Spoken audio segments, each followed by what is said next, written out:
Ser Podcast. Las 8 de hoy por hoy en Ser Podcast. Hola, muy buenos días. Israel sigue interceptando barcos y deteniendo activistas de la flotilla que intentaba llevar ayuda humanitaria a Gaza. Lo ha hecho a lo largo de toda la madrugada, disparando primero con cañones de agua a los ocupantes. Son las 3:30 de la mañana hora local, nos encontramos a menos de 50 millas de la costa de Gaza y ahora mismo nos rodean varios barcos israelíes y pensamos que el abordaje es inminente.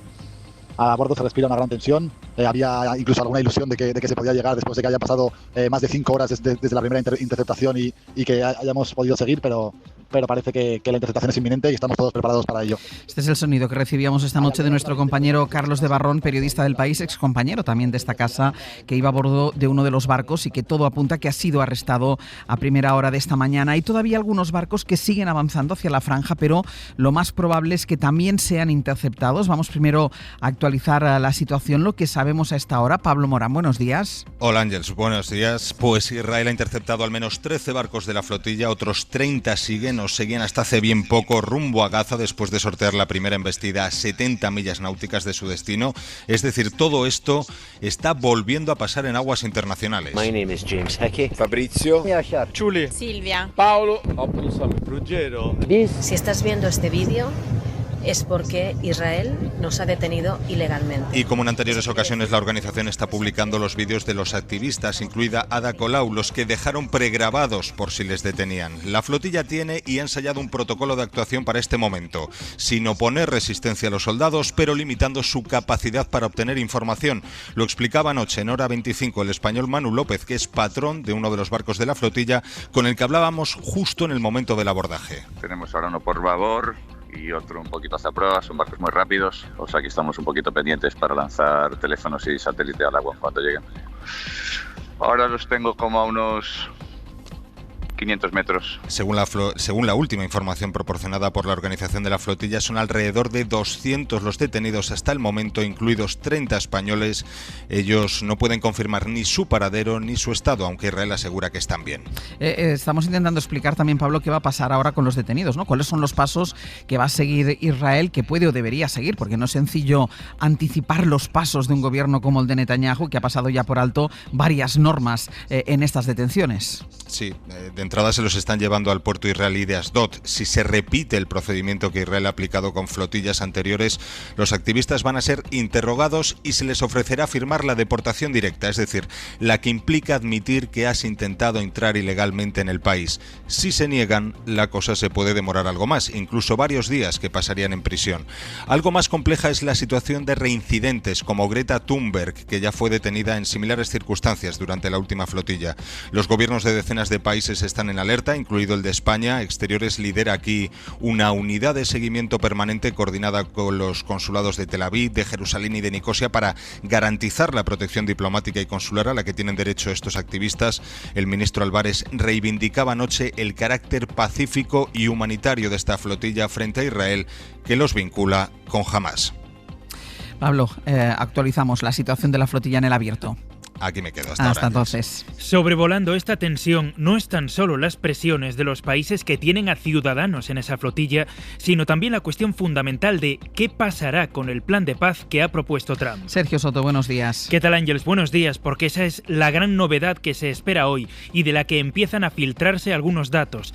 ¿Qué dirá Hamás a esa propuesta? Medios saudíes han empezado a publicar las peticiones de la milicia para firmar el acuerdo. Según estas informaciones, Hamás está dispuesta a quedarse fuera del gobierno que administrará Gaza, pero exige que haya palestinos en él y que Israel retire a todas sus tropas.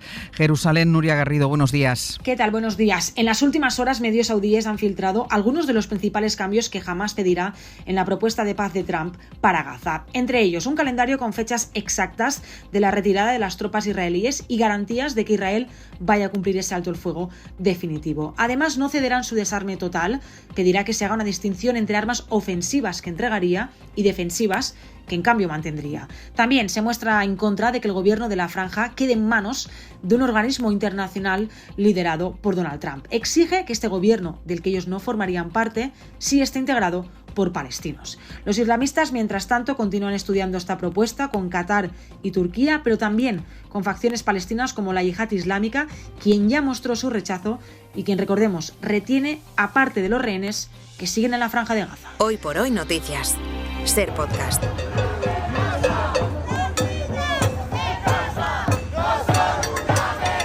Al comenzar las detenciones de la flotilla, miles de personas en distintas ciudades del mundo han salido a protestar contra Israel y la masacre de Gaza. Esto que escuchan es Colombia, donde el presidente Petro además ha ordenado expulsar a toda la delegación diplomática de Israel y quiere romper todo lazo económico con Israel, un país con vínculos muy estrechos con Colombia.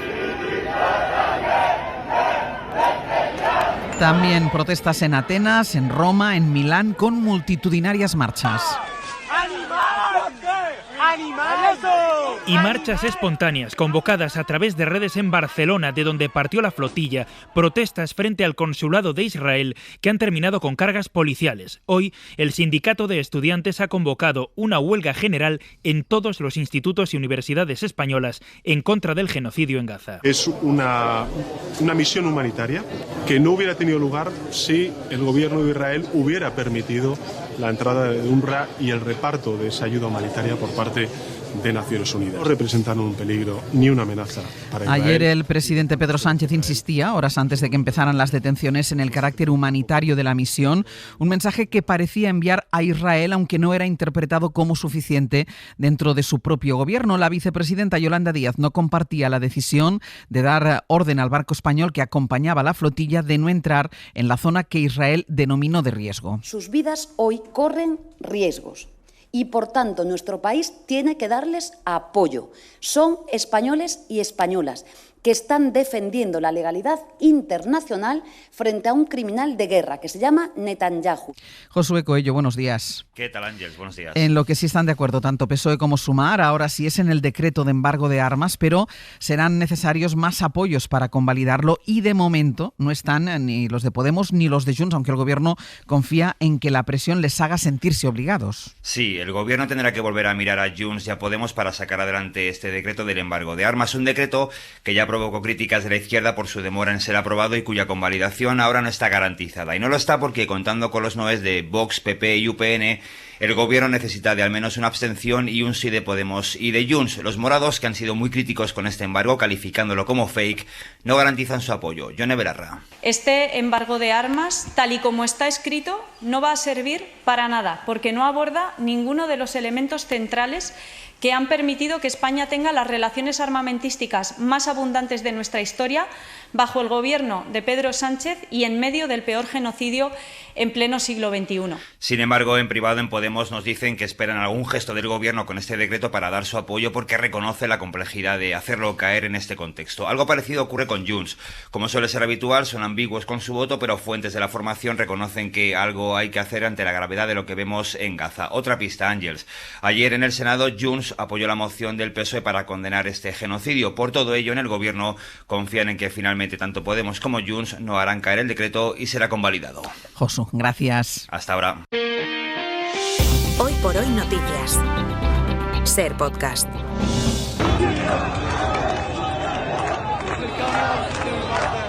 Y antes de ir con el resto de la actualidad nacional, Marruecos, donde las protestas se recrudecen y dejan también noticias de esta noche. Hay 2 muertos en los disturbios por las movilizaciones juveniles que hoy encaran su 6º día. Ha ocurrido durante un intento de asalto a un puesto de la Gendarmería Real, una comisaría, cuando la policía ha empezado a disparar a los manifestantes. Los jóvenes de la generación Z exigen la dimisión del presidente del gobierno y reformas sociales inmediatas. Se quejan del gasto en el Mundial de Fútbol y los malos servicios públicos. Ya van más de 400 detenidos y 300 heridos. Informa desde Rabat, Mar Ferrá, buenos días.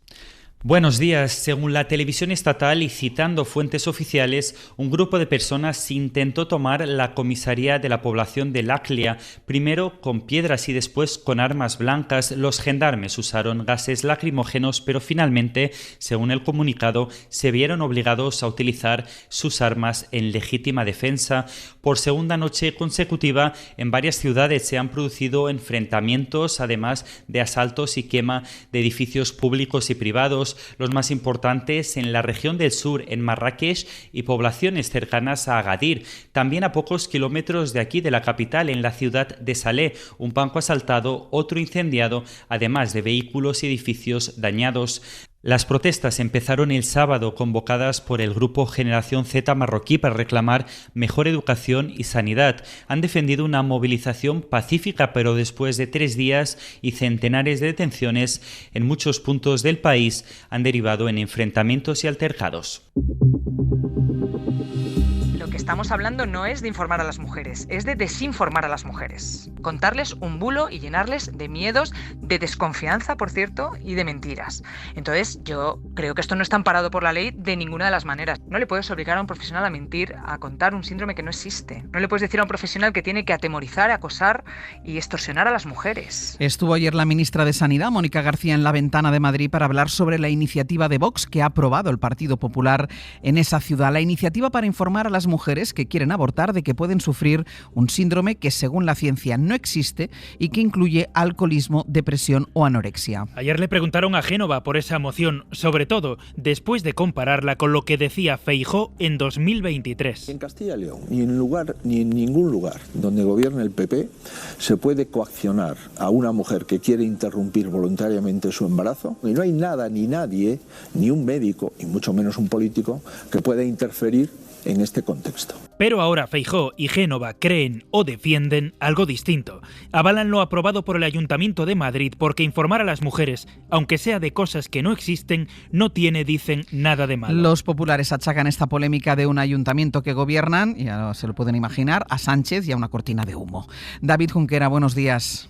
Buenos días. Génova ve bombas y cortinas de humo por todas partes y en este asunto pues no iba a hacer una excepción. Soy plenamente consciente de que las órdenes que ha dado el Gobierno hoy es de lanzar una nueva ardilla para que no se hable de todos los temas de corrupción.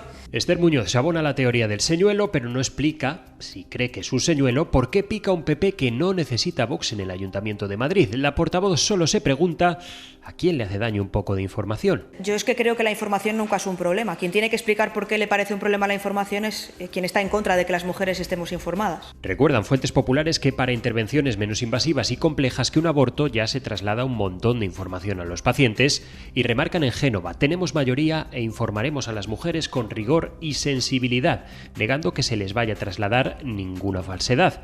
Explicaciones que no convencen a algunas baronías, donde no ven la necesidad de meterse en este charco para alegría de un Sánchez que gusta de dividir al PP.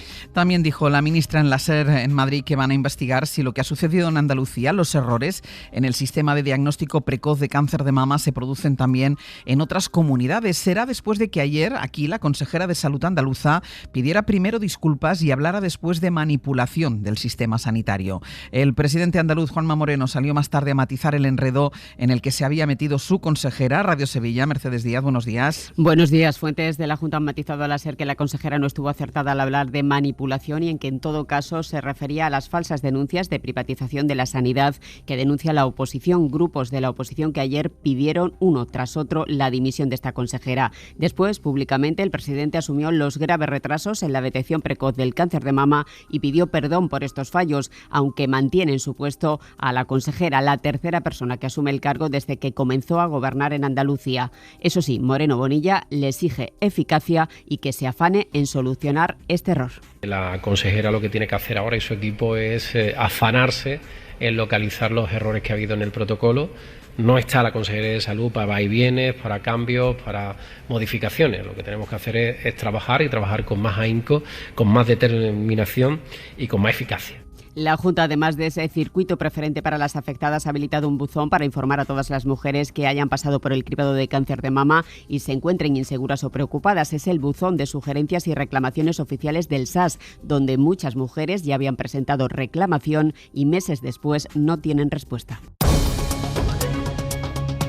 De lo judicial, 2 novedades. La defensa de Begoña Gómez también ha recurrido la decisión del juez Peinado de llevarla ante un jurado popular si acaba yendo a juicio por malversación, pero ayer además supimos que el Consejo General del Poder Judicial va a abrir un expediente disciplinario al magistrado que se refirió a la mujer del presidente del gobierno como Barbigoña. Y que además acusó a Sánchez de practicar el golpismo o de psicópata sin límites éticos o de mentiroso patológico. Pedro Jiménez. La Comisión Permanente del Poder Judicial revoca la propuesta de archivo del expediente abierto al juez Manuel Ruiz de Lara. El promotor de la acción disciplinaria consideraba que sus mensajes en X, en los que llamaba Barbigoña a la mujer del presidente y en los que acusaba a Pedro Sánchez de practicar el golpismo, no encajaban en ninguno de los supuestos de la ley para imponer sanción. La Comisión Permanente, por mayoría, le devuelve el expediente porque aprecian sanción por falta grave. Ahora el promotor tiene que hacer una nueva propuesta que tendrá que validar la Comisión Disciplinaria del órgano de gobierno de los jueces. La votación ha sido reñida, los vocales progresistas a favor de devolver el expediente